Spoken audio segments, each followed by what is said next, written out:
All right, joining me now is Jayden White, Crocs wingman, and thanks for your time this morning, Jayden. Thanks, mate. Thanks, Well, you've just been announced on the wing in the AFL Cairns Team of the Year. Yeah. First of all, how did that feel? That was a very nice acknowledgement. Yeah, it was nice. I thought I sort of had a consistent season, so it was sort of nice to be recognised. But yeah, I guess. Where has the improvement come in your game that, in terms of being awarded that on the wing, like where do you feel that the improvements come that you've kind of developed your game this season?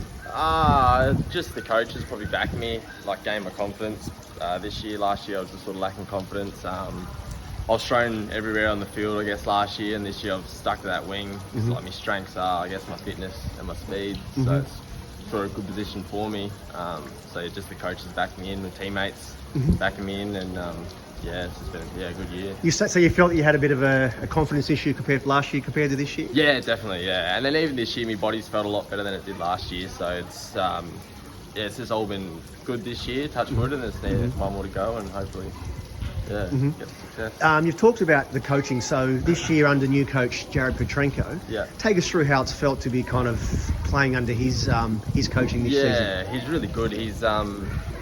I find he's really good on the field.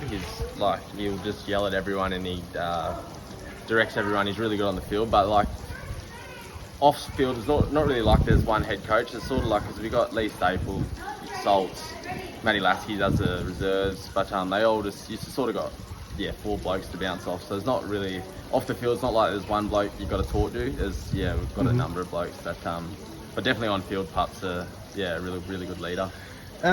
So you faced Saints. You played Saints literally 2 weeks ago.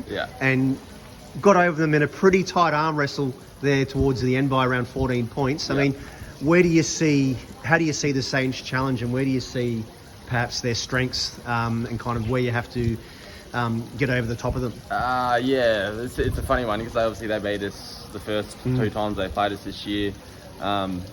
And then last week, it was a tight tussle. I think we always sort of were in front. I didn't think we were really going to lose that game. We just couldn't kick away.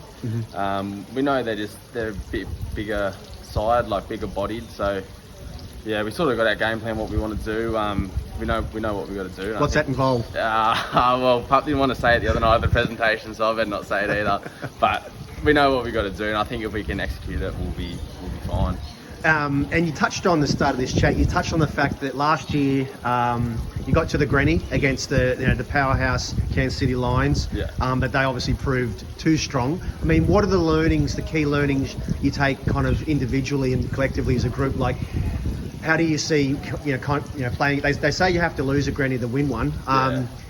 How do you feel heading from kind of comparing last year and then going into this year's grand final, for example? I mean, even last year they thumped us, but we went in there thinking we're going to win. Like, we come off 2 good wins in the finals. But I think the key is a fast, good start, because that's where they got us. They just jumped us, and then they just went from there. So I guess that's what I think. If we can, we can do that, it really gets the other team's confidence. And if you can, jump them, well, that's where you go from there, I reckon. All right, Jayden, best of luck for the granny on Saturday, thanks, mate. Cheers.